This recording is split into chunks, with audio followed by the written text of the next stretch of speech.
जय श्री राधे कृष्ण। आप सभी का आपके अपने YouTube channel VK Mishra present में बहुत बहुत स्वागत है।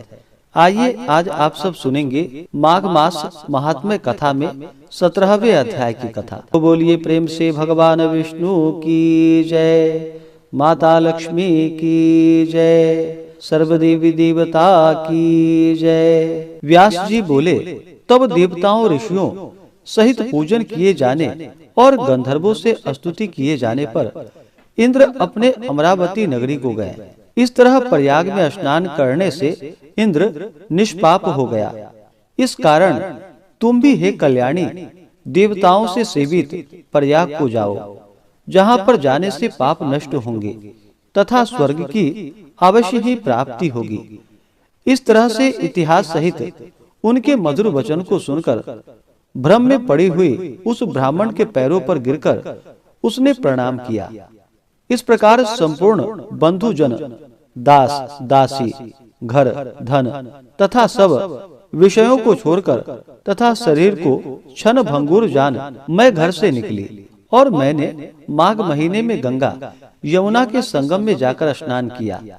हे वृद्ध निशाचर, उस स्नान के महात्म्य और 3 दिन के स्नान से मेरे पाप नष्ट हो गए और शेष 27 दिन के स्नान के पुण्य से देव तुल्य हुई और गिरिजा की प्रिय सखी होकर अपनी जाति की याद रखती हुई कैलाशपुरी में भ्रमण करती हूँ।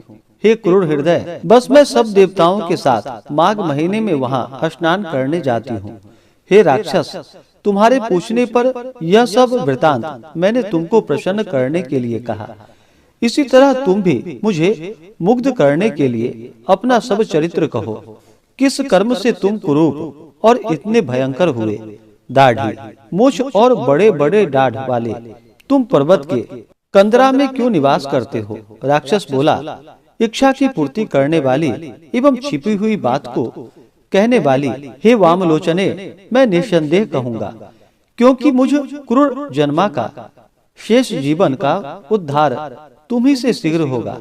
इसलिए जो पाप मैंने स्वयं किया था उसे तुमसे कहता हूँ, उसे सुनो। मैं काशी में वेदों की अनेक ऋषाओं का ज्ञाता था। पुराने समय में बड़े ही उत्तम प्रिय कुल में पैदा हुआ था।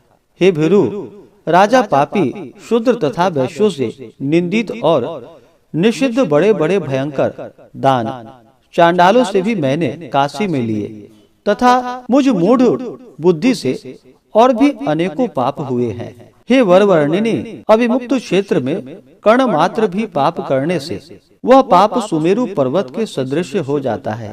उस जन्म में मैंने थोड़ा भी धर्म का काम नहीं किया। तत्पश्चात बहुत दिनों के बाद वहीं पर मेरी मृत्यु हो गई। तीर्थ में मरने से मैं नरक में नहीं गया। पापी राक्षस होकर हिमालय पर्वत पर जन्मा। इसके पहले 2 बार गिद्ध योनि में, 3 बार सर्प, उल्लू और इसके पश्चात गांव के सुअर की योनि में पैदा हुआ था। अब इस जन्म में यह राक्षस का 10वां जन्म है।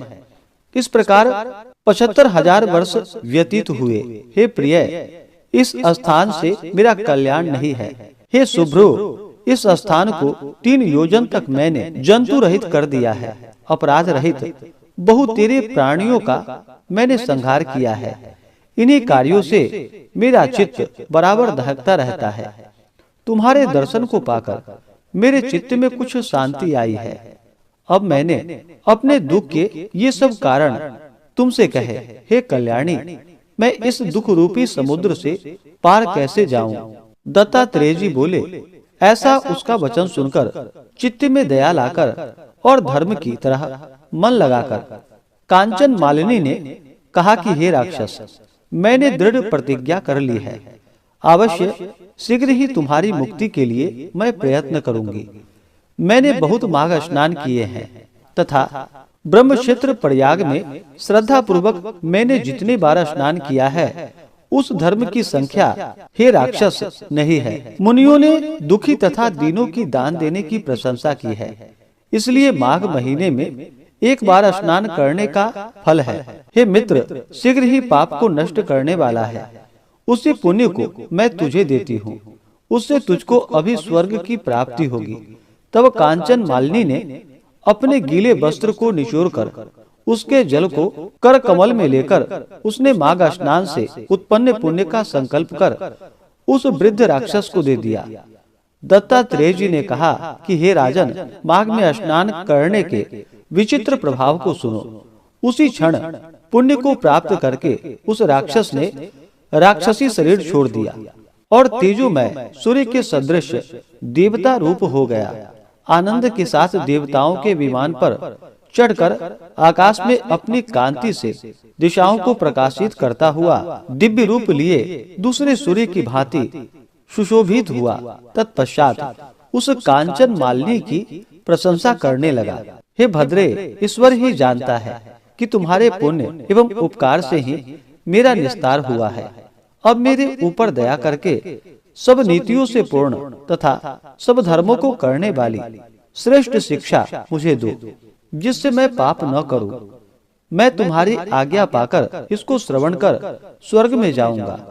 दत्तात्रेय जी ने कहा कि हे राजन, उसके मधुर वचन बोलने पर कांचन मालिनी ने बड़े प्रेम पूर्वक उससे कहा, तुम सदैव हिंसा त्याग कर धर्म करो, साधु पुरुषों की सेवा करो, काम क्रोध आदि शत्रुओं पर विजय पाओ, दूसरे के गुण दोष का वर्णन छोड़ सत्य बोलो, शिव का और वासुदेव भगवान की पूजा करो, देह अस्थि मांस और रुधिर का गर्भ त्यागो, पत्नी पुत्र आदि की सदैव ममता त्यागो, संसार को दिन रात क्षण भंगुर देखो, वैराग्य भाव में चित्त लगाकर योगी बनो, शीघ्र युक्त हो, राक्षस शरीर छोड़कर तथा देवता शरीर धारण कर और तेजस्वी होकर शीघ्र ही स्वर्ग का सुख भोगो। ऐसे धर्म को सुनकर प्रसन्न होकर तथा संतुष्ट होकर राक्षस ने कहा, तुम नित्य प्रसन्न चित्त हो, तुम्हारा सदैव कल्याण हो। सूर्य चंद्र की स्थिति काल तक तुम शिव के पास आनंद करो। हे वर वर्णिनी, उमा के साथ तुम्हारा अखंड प्रेम बना रहे।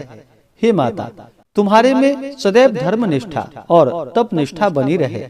तुम्हारे शरीर में लोभ न हो, दुखियों के दुख तुम सदैव नष्ट करो। दत्तात्रेय जी ने कहा। ऐसा कहकर उस कांचन मालिनी को नमस्कार करके अनेक गंधर्वों से विनय किया। तत्पश्चात वह राक्षस स्वर्ग में गया।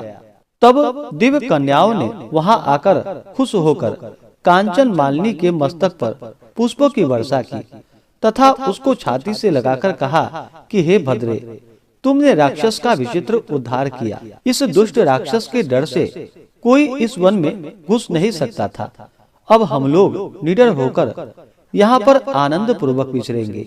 दत्तात्रेय जी ने कहा कि हे राजन, वह परोपकारिणी गंधर्व कन्या कांचन मालिनी उनके वाक्य सुन सखी और कृतज्ञ हो उस राक्षस की मुक्ति पर प्रेम पूर्वक इनके साथ क्रीड़ा करती हुई शिव के स्थान कैलाश को गई। वर कन्याओं से कहे इस संवाद को जो मनुष्य भक्ति पूर्वक कहता या सुनता है उसको राक्षसों से रुकावट नहीं होती और उसकी बुद्धि सर्वदा धर्म में ही होती है। इस प्रकार से श्री पद्म पुराण के अंतर्गत माघ मास महात्म्य कथा में 17वें अध्याय की कथा पूर्ण हुई। तो बोलिए प्रेम से भगवान विष्णु की जय, माता लक्ष्मी की जय, भगवान श्री कृष्ण की जय, सर्वदेवी देवता की जय। इसी प्रकार से आगे के अध्यायों को सुनने के लिए चैनल पे बने रहे। चैनल पे अगर आप पहली बार आए हैं तो चैनल को लाल बटन दबा करके सब्सक्राइब करें, साथ में बेल आइकन घंटी को दबाएं ताकि आने वाली वीडियो का नोटिफिकेशन आपको समय से मिलता रहे।